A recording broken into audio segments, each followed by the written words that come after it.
பேர் ரீனா ஷரன். நான் வந்து தூத்துக்குடியிலேருந்து வரேன். நான் இப்போ நடந்து முடிஞ்ச combined technical service examination diploma ITI லெவலில் வீவிங் சூப்பர்வைசர் போஸ்டிங் எடுத்திருக்கேன். என்னோடய ரேங்க் நம்பர் வந்து 2. இந்த தேர்வு எழுத என்ன நம்ம படிச்சிருக்கணும்? காலேஜில் இருக்கிறப்போ நம்மளோட சப்ஜெக்ட் பேப்பரை வந்து அப்போவே ஓரளவுக்கு தரவாக படிச்சிடணும். Textile technology. ஆமாம். நான் BTech textile technology. Diploma handloom டெக்னாலஜியும் எழுதலாம். அது அவங்க எலிஜிபிலிட்டி அதில் குவாலிஃபிகேஷன் கொடுத்துருப்பாங்க.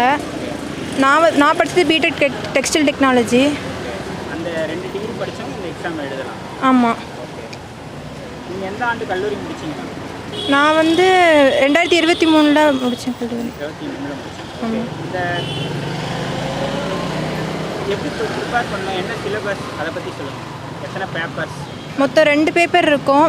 ஃபஸ்ட் பேப்பரில் வந்து 100 கொஸ்டின்ஸ் வந்து தமிழ். அது வந்து எலிஜிபிலிட்டி டெஸ்ட்டு தான், பாஸ் ஆனால் போதும். அதுக்கப்புறமா மிச்ச 100 கொஸ்டின்ஸ் வந்து ஜென்ரல் ஸ்டடீஸ்லேருந்து வரும். அதில் வந்து 25 ஆப்டிடியூடு, 75 வந்து நம்ம காமன் வந்து ஹிஸ்ட்ரி, ஜியாகிரஃபி அது வரும். டோட்டலாக வந்து 200 கொஸ்டின்ஸ் இருக்கும். 300 மார்க்ஸுக்கு எழுதுவோம். அதில் வந்து தமிழ் எலிஜிபிலிட்டி டெஸ்ட்டில் வந்து பாஸ் ஆனால் போதும்.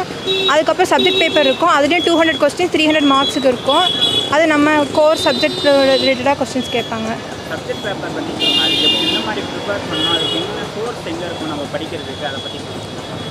நான் வந்து சோர்ஸ்ன்னு பெருசாக தேடல. நான் வந்து காலேஜில் இருக்கிறப்பவே நான் நோட்ஸ்லாம் எடுத்துட்டேன். அதை வச்சு தான் படித்தேன். காலேஜில் ரெஃபரன்ஸ் புக்ஸ் வச்சே படிக்கலாம். ஜென்ரல் அவேர்னஸ்க்கு வந்து ஸ்கூல் புக்ஸு அதுதான் படித்தேன். அதுக்கப்புறம் சப்ஜெக்ட் பேப்பர் வந்து நான் எடுத்த நோட்ஸ் வச்சு தான் படித்தேன். ஓகே. எத்தனாவது முயற்சி இந்த எக்ஸாம் எழுத? ஃபஸ்ட் அட்டெம்ப்ட்டே கிளியர் பண்ணி. ஆமாம். நீங்கள் எப்படி அகாடமி போனீங்களா, செல்ஃபாக படிச்சீங்க? செல்ஃப் ஸ்டடி தான்.